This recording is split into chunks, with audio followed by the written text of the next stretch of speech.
하나님 말씀 함께 봅니다. 로마서 12장 9절부터 13절까지입니다. 로마서 12장 우리 9절부터 13절까지 한 절씩 교독해 봅니다. 제가 9절 말씀, 여러분들이 10절, 제가 9절 말씀 먼저 봉독해 올립니다. 사랑에는 거짓이 없나니 악을 미워하고 선에 속하라.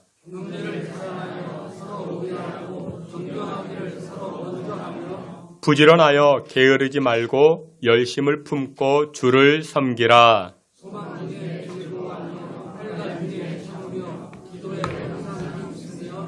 성도들의 쓸 것을 공급하며 손 대접하기를 힘쓰라. 아멘. 이 시간에 임마누엘 찬양대 통해서 하나님께 영광 돌리겠습니다.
아멘.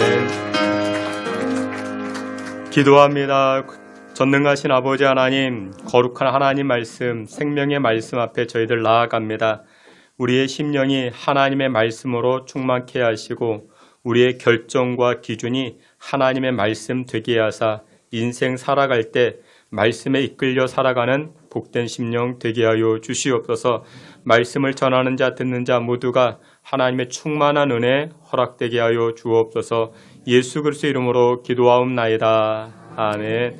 우리 오늘은 로마서 12장 말씀을 가지고 열심을 품고 주를 섬기라 라는 제목으로 주님 주시는 은혜 나누고자 합니다. 성경적 원리 가운데 한 가지가 무엇이냐? 뿌리면 거둔다라는 것입니다. 뿌리면 거둔다. 그렇죠. 기도의 씨앗을 뿌리고 헌신의 씨앗을 뿌리고 사랑의 씨앗을 뿌리게 되면 하나님께서 거두게 하십니다. 여러분 인생에서 가장 기쁠 때가 언제일까요? 뿌릴 때가 기쁠까요? 아니면 거둘 때가 기쁠까요? 거둘 때가 기쁘죠. 여러분들 집 지을 때 집 져보셨습니까? 언제 기쁩니까? 기초 작업할 때가 기쁠까요? 문패 달 때 기쁠까요? 문패 달 때가 기쁘죠. 내 이름 석자, 그 이름 대문 앞에 그때가 기쁩니다. 내일부터 제16차 특별 새벽 기도를 진행합니다. 새벽 시간마다 우리는 뿌리는 겁니다. 근데 뿌려야만이 거둘 수가 있는 것입니다. 기도의 씨앗을 뿌림으로 말미암아 30배, 60배, 100배의 열매를 거둘 수 있는 여러분들 다 되시기를 주님의 이름으로 축원합니다.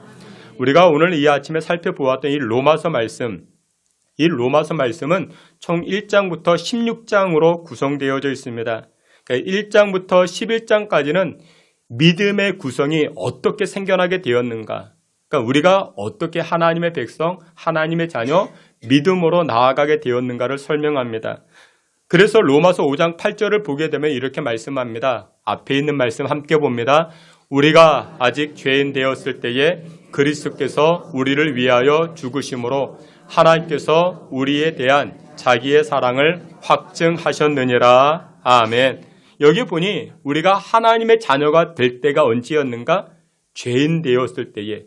여러분들이 조금 이렇게 좋은 일하고 선한 일하고 잘났을 때 그때 하나님의 자녀가 된 것이 아니고 여러분들이 죄인이었을 때 하나님께서 그때 우리를 불러주셨다 말씀합니다. 하나님의 자녀로 그때 우리가 택함을 받은 것이라 이 구원의 원리에 관해서 1장부터 11장까지 설명을 합니다. 그리고 나서 12장부터 16장까지는 이제 우리가 구원받은 하나님의 자녀, 이제 여러분들이 하나님의 백성이 되었습니다. 하나님의 자녀가 되었습니다. 이제 하나님의 자녀가 된 우리가 세상에 살아갈 때 어떻게 살아갈 것인가? 이제 나는 죄인이 아니라 하나님의 백성, 의인이 되었으니 세상에서 내가 어떻게 살 것인가를 설명하는 것이 12장부터 16장까지 기록되어진 것입니다. 여러분들 말씀의 중심을 보게 되면 구원받은 백성들, 우리가 세상 어떻게 살아가야 되겠습니까? 그 내용을 오늘 몇 가지로 이야기하는데 여러분들 요즘도 아이들에게 그런 만화를 많이 보여주는지 모르겠습니다. 제가 어렸을 때만 해도 그런 만화 참 많이 보았습니다. 이솝우화라고 하죠. 이솝우화. 이솝이라는 사람은 고대 그리스 사람입니다. 노예였습니다. 노예였지만 지혜가 많아서 왕 옆에 있으면서 왕과 함께 그 지혜를 나누게 됩니다. 이솝은 대부분의 내용을 동물에 빗대어서 인간 세계를 풍자합니다. 여우와 심포도 이야기 있죠. 그리고 아기 돼지 삼형제, 그 이야기 다 아시죠. 그리고 그 유명한 개미와 배짱이, 그 이야기도 있습니다. 여러분들 이 개미와 배짱이 내용을 보게 되면 열심히 일하는 개미가 있습니다. 그런데 그리고 그 옆에 기타 치며 노래하고 놀고 있는 배짱이가 등장을 합니다. 근데 이 배짱이가 놀기 좋은 이 여름철은 짧습니다. 그런데 더 놀기 좋은 가을은 더 짧아요. 여러분들 얼마 전까지만 해도 우리 에어컨 틀었는데 이제 겨울 파카를 꺼내게 됩니다. 개미와 배짱이에게도 여름은 짧고 가을은 더 짧고 그러다가 무슨 계절을 만납니까? 겨울을 만납니다. 추운 겨울을 만납니다. 그러면 꼭 등장하는 장면이 있죠. 이게 겨울 어떻습니까? 개미는 따뜻한 벽난로 앞에서 고구마 구워 먹고 배짱이는 밖에서 오들오들 떨면서 그 광경을 쳐다보는 그런 장면이 등장을 합니다. 미리 준비할 줄 알았던 개미, 행복한 모습을 보이고 안락한 모습을 보입니다. 그런데 창밖에서 덜덜 떨고 있는 그 배짱이는 어떻습니까? 끊어진 기타를 가지고 덜덜 떨면서 처량하게 서 있는 그 모습을 우리에게 보여줍니다. 그래서 이 개미와 배짱이가 보여주는 이 만화가 우리에게 주는 메시지는 무엇이냐? 게으르면 안 된다. 게으르면 안 된다. 그 메시지를 우리에게 전달해 줍니다. 근데 이 이소무화가 우리 민족 정서와 딱 맞아떨어졌습니다. 여러분, 우리 민족은 몸을 한시도 가만 놀리지 않습니다. 굉장히 부지런했습니다. 열심을 가졌습니다. 근데 여러분, 이 개미와 배짱이가 우리 민족적 정서와 똑같을 수는 있지만, 근데 신앙의 사람, 믿음의 사람이 갖는 열심과 성실이 꼭 이 개미와 배짱이와 동일할 수 있겠는가라는 것을 우리는 한 번쯤 점검해 봐야 됩니다. 여러분들, 우리 한국 사람들은 열심이 있습니다. 성실합니다. 부지런합니다. 새벽에 나가서 밤 늦게까지 일을 합니다. 열심히 살아갑니다. 근데 여러분들, 신앙생활에서 내 열심보다 중요한 것이 무엇이냐? 우리의 열심보다 중요한 것이 방향입니다. 아무리 열심을 내고 땀을 흘려도 방향이 틀어지면 잘못 살아가는 인생인 것입니다. 그래서 믿는 성도는 어떤 일에 판단하고 결정할 때 내 기준이 아니라 하나님의 말씀이 우리 인생의 기준 되어야 됩니다. 여러분들이 열심히 인생을 살았습니다. 지금 땀을 흘려 살고 있습니다. 그런데 그 땀과 열심이 하나님 말씀의 기준에 부합하지 못하면 그 방향을 한 번쯤 점검해 보아야 되는 것입니다. 여러분들, 우리가 게으름이라는 주제를 가지고 봤을 때 그러면 성경에서 말씀하는 게으름, 그것과 일반적으로 이야기하는 게으름에 어떤 차이가 있겠는가? 여러분들, 일반적 사람들의 게으름의 기준은 어디 있습니까? 자기 자신에게 있습니다. 예를 들어서 이런 사람이 있어요. 독서를 좋아하는 사람이 있습니다. 그런 사람에게 있어 게으름은 무엇일까요? 책을 안 읽는 거. 아니, 어떻게 사람이 한 달에 책을 한 권도 안 읽을 수 있을까? 그런 사람은 무슨 사람이다? 게으른 사람이다. 그렇게 생각할 수 있겠죠. 또 운동 좋아하는 사람, 체육관 관장이 있습니다. 체육관 관장이 있어서 게으름은 무엇일까요? 살찌는 게 게으름입니다. 우리는 그렇게 변명을, 난 물만 먹어도 살이 찝니다. 나는 체질이 원래 살찌는 체질입니다. 라고 이야기하지만 체육관 관장이 보았을 때 살찌는 것 자체가 무엇이다? 게으름이다. 그렇게 볼 수 있겠죠. 세탁소 주인이 있습니다. 세탁소 주인에게 게으름은 무엇일까요? 구겨진 옷을 입고 다니는 거. 그게 게으름이죠. 바지가 구겨졌어요. 셔츠가 구겨졌습니다. 그런 것을 매일 입고 다니는 사람, 그런 사람은 무슨 사람? 게으른 사람. 이렇게 생각할 수 있겠죠. 여러분들, 부자가 가난한 사람을 볼 때 어떻게 볼 수 있을까요? 저 사람은 게으른 사람이야? 라고 볼 수 있다는 것이죠. 근데 여러분들, 여기에서 게으름의 기준은 무엇일까요? 게으름의 기준은 다 자기 자신입니다. 내 처지와 내 형편과 내 기준에 맞춰서 보았을 때 그 기준에 미치지 못하면 그런 사람을 게으른 사람이라 그렇게 이야기를 합니다. 이것이 세상 사람들의 이야기입니다. 그러면 성경에서 말씀하는 게으름은 무엇일까요? 성경에서 말씀하는 게으름은 이것입니다. 대가를 지불하지 않는 것, 그게 게으름인 것입니다. 어느 누군가가 자신의 꿈을 이야기를 합니다. 자신의 신앙을 이야기합니다. 자신의 믿음을 이야기합니다. 그런데 대가를 지불하지 않습니다. 말만 합니다. 말만 하고 헌신을 하지 않습니다. 그런 사람은 바로 게으른 사람이라 성경은 말씀하는 것입니다. 여러분들, 말만 듣고 그 사람이 훌륭하다, 괜찮은 사람이라 판단하시면 안 됩니다. 그 사람이 말한 것에 관해서 그 사람이 얼마나 대가를 지불하고 있는가, 그것을 보셔야 됩니다.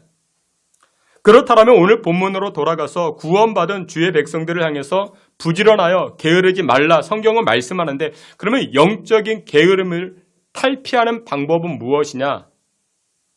영적인 게으름에서 영적 열심으로 나아가는 비결은 무엇이냐? 첫째로 거룩한 불만, 거룩한 분노를 가지라 말씀합니다. 오늘 본문의 9절에 이렇게 말씀합니다. 로마서 12장 9절에 보니 이렇게 말씀합니다. 말씀 함께 봅니다. 사랑에는 거짓이 없나니 악을 미워하고 선에 속하라. 아멘. 근데 우리가 구원받은 하나님의 자녀들입니다. 하나님이 여러분들을 왜 구원하셨을까요? 여러분들이 의로워서, 여러분들이 잘나서, 우리가 뭐 어떤 선한 일들을 많이 해서? 아니요. 로마서 5장 8절에도 말씀하죠. 여러분들이 죄인 되었을 때에 하나님께서 우리를 구원하셨다 말씀하셨습니다. 그러면 우리가 왜 죄인인데도 불구하고 하나님 우리를 구원하셨을까요? 그 이유는 한 가지입니다. 하나님이 우리를 사랑하셔서. 하나님이요, 여러분들을 그냥 기가 막히게 사랑하십니다. 얼마나 사랑하는지 모릅니다. 여러분들이 조금 이렇게 화장 예쁘게 하고 또 이렇게 옷도 멋진 거 입어. 그래서 여러분들이 사랑받는 존재가 아니라는 것입니다. 우리가 죄인 되었을 때에 하나님은 그럼에도 우리를 사랑해 주셨습니다. 지금도 사랑하고 계십니다. 우리가 실패하고 우리가 쓰러지고 낙심하고 세상에서 떨어졌어도 그래도 하나님 우리를 사랑해 주십니다. 그런데 하나님께서 우리를 이렇게 사랑해 주시는데 우리는 하나님을 사랑하고 있는가? 우리는 이웃들을 사랑하고 있는가? 그러지 못하죠. 나는 사랑받은 존재인데 우리 이웃들을 향하여 여전히 미워하고 시기하고 질투하고 째려보고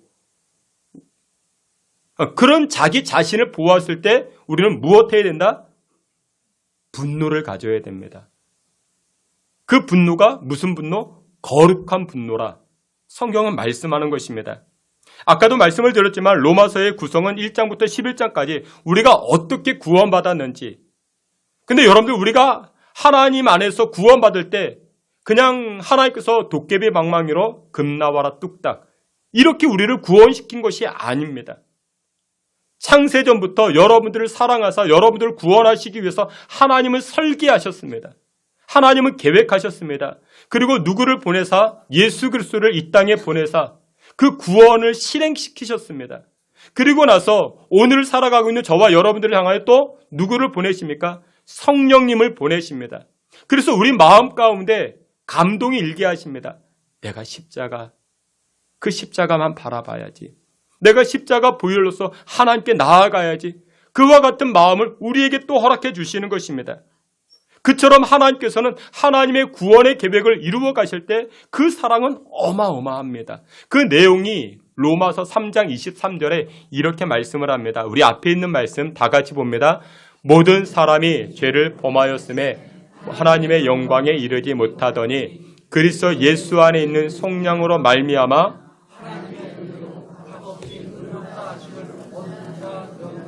아멘. 여러분들 우리가 죄인 되었을 때에 하나님은 우리를 값없이 우리를 사랑하사 우리를 구원해 주셨습니다. 여러분들이 돈 내서 구원받았습니까? 여러분들이 시험 치러서 구원받았습니까? 아니요. 그런 거 없습니다. 오직 하나님의 은혜와 사랑이었습니다. 근데 그 사랑이 어떤 사랑이었는가? 로마서 8장 35절에 이처럼 말씀합니다. 앞에 있는 말씀 다 같이 봅니다. 누가 우리를 그리스도의 사랑에서 끊으리요? 환난이나 공고나 박해나 기근이나 적신이나 위험이나 칼이랴 높음이나 기쁨이나 다른 어떤 피조물이라도 그리스도 예수 안에 있는 하나님의 사랑에서 끊을 수 없으리라. 아멘. 여기 보니까 하나님이 우리를 그렇게 사랑하는데 하나님께서 우리를 그렇게 여러분들이 그렇게 사랑하실 때 세상에 그 무엇도 그 사랑을 끊을 수가 없다라는 것입니다. 왜냐? 하나님의 사랑이 너무 크기 때문에 하나님의 사랑이 그렇게 너무나도 광대하기 때문에 39절에 보니 높음이나 세상에 아무리 높은 것이라 할지라도 기쁨이나 아무리 깊은 것이라 할지라도 하나님의 사랑에서 끊어버릴 수가 없다라는 것입니다. 하나님의 사랑, 저와 여러분들을 향한 하나님의 사랑이 그렇게 크고 그렇게 넓다라는 것입니다. 여러분들 세상은 어떻습니까? 세상은요, 돈 많으면 가까워집니다. 그리고 돈이 없으면 멀어집니다. 그것이 세상입니다. 근데 하나님의 사랑은요, 그 어떤 것으로도 그렇지 않습니다. 여러분들이 돈 많다고 하나님이 가까워집니까? 그럼 반대로 여러분들이 돈이 없다고 하나님과 멀어집니까? 그렇지 않습니다. 하나님은 그렇지 않습니다. 우리를 끝까지 하나님은 여전히 사랑하십니다. 근데 반대로 우리가 하나님을 향한 사랑은 어떨까요? 여러분들이 하나님을 향한 그 신앙과 믿음과 사랑은 어떻습니까? 하나님이 여러분들의 기도를 들어주십니다. 응답해 주십니다. 사업이 잘 됩니다. 그러면 내가 하나님 그때는 우리가 반짝 잘 믿다가 반짝 사랑했다가 사업에 어려움이 옵니다. 육신의 질병이 옵니다. 그러면 또 우리는 또 하나님과 멀어집니다. 하나님 내 기도 안 들어주시네. 하나님 나에게 응답하지 아니하시네. 우리가 그런 신앙생활 하지 않습니까? 그럴 때 자신의 신앙과 자신의 믿음의 모습이 그럴 때 자기 자신을 바라보고 무엇하자? 분노를 가지자. 근데 그 분노가 무슨 분노다? 거룩한 분노라는 것입니다. 그런 분노를 통해서 우리는 영적 게으름을 탈피할 수 있다는 것입니다. 다니엘의 친구들이 있습니다. 풀무불에 빠져 들어가게 됩니다. 죽게 됩니다. 그런데 이 다니엘의 친구들이 뭐라고 이야기합니까? 우리를 여기서 건져내지 아니하실지라도 우리는 하나님을 여전히 송축하겠습니다. 우리는 하나님을 여전히 찬양하겠습니다. 나는 여전히 하나님을 믿겠습니다. 다니엘의 친구들은 그렇게 고백을 합니다. 여러분들에게 그런 믿음의 고백이 있습니까? 왜 내가 사업이 망해야 됩니까? 왜 내가 어려워져야 됩니까? 우리는 그렇게 볼멘사려 하지 않습니까? 그럴 때 그런 상황 가운데 우린 자신의 믿음과 자신의 신앙 가운데 우리는 분노해야 됩니다. 왜 내 믿음의 용량은 이것밖에 안 될까? 좀 잘 되면 막 믿음이 큰 것처럼 여겨지고 또 안 되면 또 이렇게 믿음의 볼멘 소리를 하고 왜 내 믿음의 모양은 이 모양 이 꼴일까? 스스로 화를 내셔야 됩니다. 믿음의 사람 아브라함을 보십시오. 자신의 아들을 번제물로 바칩니다. 자신의 아들을 번제물로 바쳐요. 여러분들 그 아들이 어떤 아들인데 얼마나 귀한 아들인데 근데 나는 고작 내 인생에 정말 이것 하나 하나님 앞에 드리지 못하는 나의 믿음을 보았을 때 여러분들 화를 내셔야 됩니다. 누구 보고 화를 내요? 자기 자신을 보고 화를 내는 것입니다. 한나라는 여인이 있습니다. 이 여인이 왜 위대할까요? 이 여인은요, 자식을 낳지 못하다가 늙어서 기도하여 자식을 응답받게 됩니다. 자식을 낳았습니다.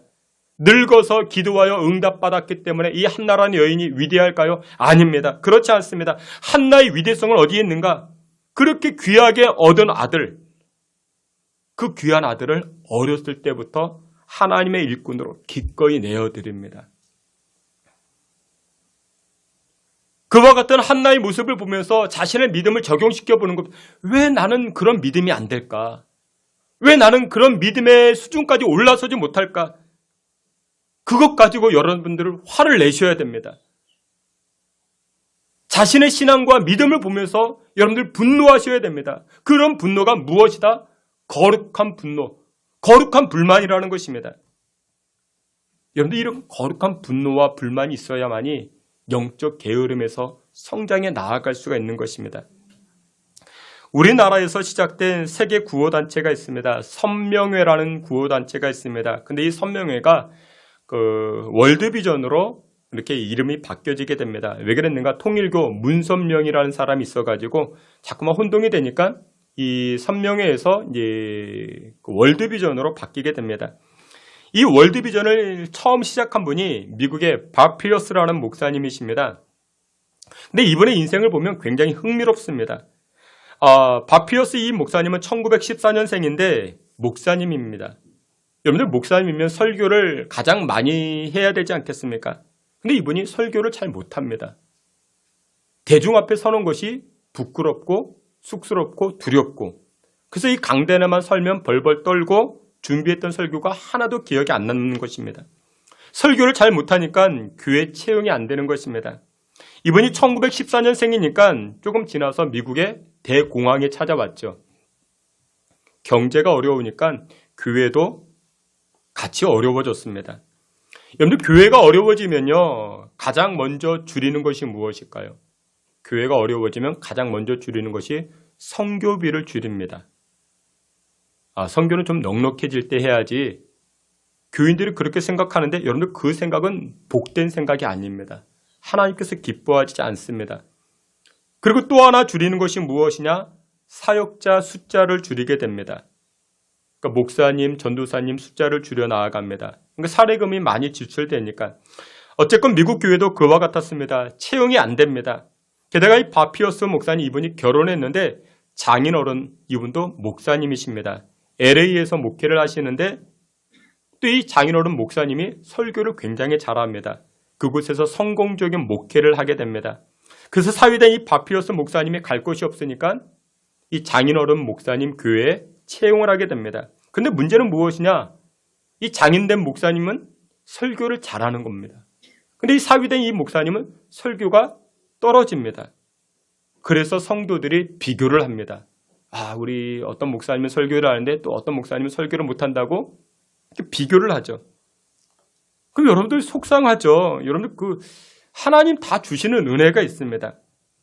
근데 성도들만 비교하는 게 아니라 아내도 비교를 합니다. 그리고 한마디씩 이렇게 툭툭 내던지는데 속 뒤집어 놓는 이야기를 합니다. 여보 설교 준비 좀 하라고. 그럼 지나가는 말로 해도 그게 이놈이 속을 뒤집어 놓습니다. 그러면서 한마디 더 거듭니다. 우리 아빠는 잘하는데. 그럼 이 속이 뒤집어지죠. 그러니까 나름 한다고 하는데 안 되는 거 어떻게 하겠습니까? 그러니까 핀잔이 되기도 하고 또 자존심도 무지 상하기도 하고 그러다가 급기야 이혼 직전까지 가게 됩니다. 이혼 직전까지 가니까 또 이 아내가 내가 잘못했다고 막 이렇게 또 무슨 이혼까지 가느냐 그러면서 용서를 구하고 그렇게 하다가 이 바피어스 목사님이 동료들에게 권면을 받습니다. 무슨 권면을 받느냐? 우리 청소년 사역을 하자. 청소년 사역을 하는데 근데 이 청소년 사역에 관한 컨퍼런스가 중국에서 열리게 되었다고. 우리 중국 한번 가자고. 그때가 1947년입니다. 이 1947년은 중국이 아직 공산화가 되기 바로 전입니다. 근데 이 바피어스 목사님이 중국에 가보니까 언어가 안 되죠. 언어가 어렵죠. 그래서 이 목사님이 중국 가서 했던 일이 무엇이냐? 빈민 아이들, 어려운 아이들에게 이제 먹을 것을 전달해 주는 것입니다. 그러다가 아주 힘들어하는 아이를 보게 됩니다. 중국 현지 사역자에게 물어봅니다. 아니, 이렇게 어려운 아이들이 있는데 이런 아이들 고아원에 보내면 되지 않겠느냐? 그랬더니 중국 현지 사역자가 이렇게 말합니다. 지금 중국 고아원이 있는데 수용 인원의 4배나 찼다고. 4배나 찼다고. 그러니까 고아원이 없다라는 거죠. 그러니까 이 아이들이 갈 데가 없어 길거리에서 지내는 것입니다. 이렇게 안타까운 마음을 가지고 미국으로 돌아오게 됩니다. 그리고 나서 사역의 짐을 다시 꾸려가지고 재정비해서 중국으로 가려고 했습니다. 그때가 언제였는가? 1949년이었는데 근데 그때 마오쩌둥이 중국 공산화를 선포합니다. 그러니까 중국이 문이 닫히게 된 것이죠. 그래서 원래는 이 바피어스 목사님이 중국 가려고 했는데 중국 가지 못하고 그 옆에 조그만 나라 어디로요? 우리나라 대한민국에 오게 된 것입니다. 근데 그때가 언제였는가? 1950년대였습니다. 한국 전쟁이 발발되었죠. 한국에 와서 이 바피어스 목사님이 보았더니 먹을 것이 없습니다. 아이들에게 그래서 먹을 것을 나눠주는 그런 사역을 하기 시작합니다. 전쟁에 상처난 아이들을 돌봐주고 또한 병원을 찾아가서 아이들을 위로해주고 미국 그때 달러가 강세였으니까 그러니까 자기들 2-3명이 먹을 수 있는 돈이면은 우리 한국 아이들, 이 전쟁 고아 아이들을 100명을 먹일 수 있는 그런 돈이 되죠. 1952년, 그때쯤입니다. 53년, 우리나라 전쟁 고아가 얼마나 많았습니까? 근데 한 번은 이 바피어스 목사님이 우리 이제 한국 경제 고아 아이들을 향해서 이제 밥을 준다고 하니까 어디서 나왔는지 아이들이 줄을 길게 서는 것입니다. 차례차례로 이제 밥을 주는데 밥이라 해봤자 죽 비슷하죠. 근데 줄 서 있는 동안에 어떤 아이 하나가 푹 쓰러집니다. 근데 왜 쓰러졌는가? 가서 보았더니 너무나도 배가 고파서 쓰러졌습니다. 근데 쓰러진 것으로 끝나지 않고 쓰러져 배고파 죽었습니다. 바피어스 목사님은 자기 상식으로는 이것이 전혀 납득이 안 되는 것입니다. 아니, 어떻게 사람이 배고파서 쓰러질 수 있을까? 아니, 어떻게 사람이 배고파서 굶어 죽을 수 있을까? 내 이름이 무엇인데? 밥인데. 밥 앞에서 어떻게 굶어 죽을 수 있을까? 그때 당시 미국 사람들은 스테이크 먹고 햄버거 먹고 콜라 먹고 너무나도 잘 먹는 미국 사람들 자기들이었는데 전혀 납득이 안 되는 것입니다. 그 자체가 충격이었습니다. 나는 지금까지 무엇하며 살아왔는가? 물론 저도 보지 못했습니다. 굶어 죽는 사람 보지 못했습니다. 근데 우리 어르신들은 본 적 있으시죠? 정말 어려웠을 그때. 이 바피어스 목사님은 그런 상황을 보고 그런 환경을 보고 오늘 성경의 말씀과 같이 거룩한 분노를 가지기 시작합니다. 내가 지금까지 무엇하면서 살아왔는가? 나의 믿음과 나의 신앙의 정체가 무엇이냐? 내가 나만 잘 먹기 위해서 내가 살지 않았는가? 그러면서 자기 자신을 향하여 거룩한 분노를 표출하기 시작합니다. 그리고 나서 이분이 더 이상 참을 수가 없어서 자신의 고국으로 돌아갑니다. 고국으로 돌아가서 했던 일이 무엇이냐? 미국 교회와 미국 성도들을 만나면서 선교 후원금을 모집합니다. 여러분들, 제가 보았습니다.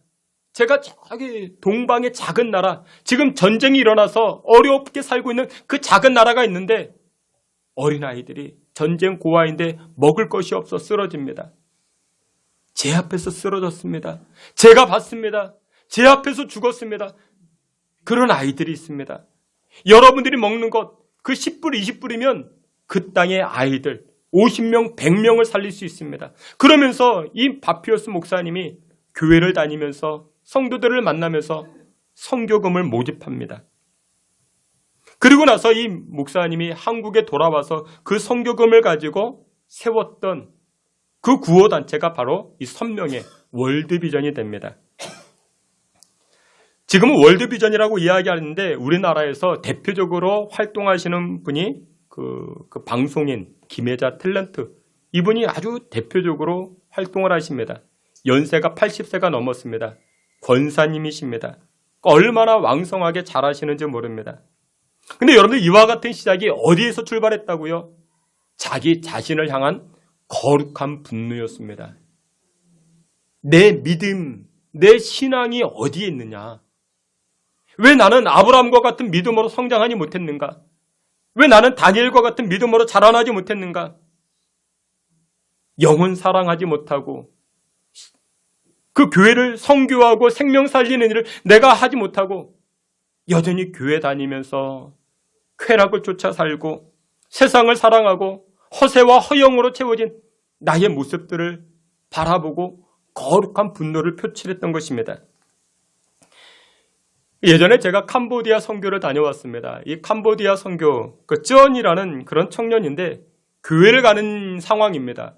교회를 가는 상황인데 그 가는 길에 그 우기가 되어서 물이 차서 이 물을 건너서 교회를 가는 겁니다. 오늘 여러분들 교회 오실 때 고민하셨죠? 비가 오는데 교회 올까 말까. 근데 이 캄보디아 아이들은 기꺼이 물을 건너서 교회 가서 예배를 드립니다. 그 물을 헤집고 건너갑니다. 여러분, 우리 주변에도 마찬가지입니다. 방황하고 또한 어렵게 살아가는 그런 인생들이 있는데 그런 사람들을 바라보면서 나는 어떤 거룩한 분노를 가지고 있는가? 내가 얼마든지 도울 수 있고 얼마든지 그 10년 가운데 그리스도의 사랑을 전할 수 있을 것인데 나의 안일함과 나의 평안함을 쫓아 내가 신앙생활을 하지 않았는가? 그런데 그 거룩한 분노가 내 안에 있을 때 우리는 이 영적 게으름에서 벗어날 수 있게 되는 것입니다. 사랑하시는 귀한 성도 여러분들, 영적 거룩함, 이 거룩한 분노를 가지고 하나님 앞에 거룩한 도구로 쓰임받아 나아가는 저와 여러분 되시기를 축원합니다. 11월 6일 새벽 5시 20분 특별 새벽 기도합니다. 우리가 기도할 제목이 많습니다. 우리 한국 교회가 지금 얼마나 넉넉하게 잘 사는지 모릅니다. 한국 성도들이 얼마나 풍요롭게 잘 사는지 모릅니다. 이유가 무엇인지 아십니까? 우리 신앙의 선배들이 30년 전, 50년 전에 다 뿌려두신 겁니다. 1970년대 복음의 씨앗을 뿌렸고 선교의 씨앗을 뿌렸습니다. 기도의 씨앗을 뿌렸습니다. 그것으로 우리가 지금 잘 먹고 잘 살고 있는 것입니다. 이제 우리도 뿌려야 됩니다. 뿌리면 분명하게 거두게 됩니다. 영적 게으름을 탈피하시고 그로 말미암아 하나님께서 풍성케 하시는 그와 같은 은혜의 열매들을 거두며 살아가실 수 있는 저와 여러분 다 되시기를 주님의 이름으로 축원합니다. 기도합니다. 하나님 아버지, 우리의 인생과 삶 가운데 거룩한 분노를 가지게 하여 주옵소서. 우리의 믿음 현 상황에 머물러 있지 않게 하시고 아브라함의 믿음과 다윗의 믿음, 다니엘의 믿음을 따라 행할 수 있는 그와 같은 믿음으로 살기에 부족함이 없도록 우리를 붙드시고 주장하여 주사 하나님 많은 열매 거두어 하나님께 영광 돌리는 주의 백성들 되게 하여 주시옵소서. 예수 그리스도의 이름으로 기도하옵나이다. 아멘.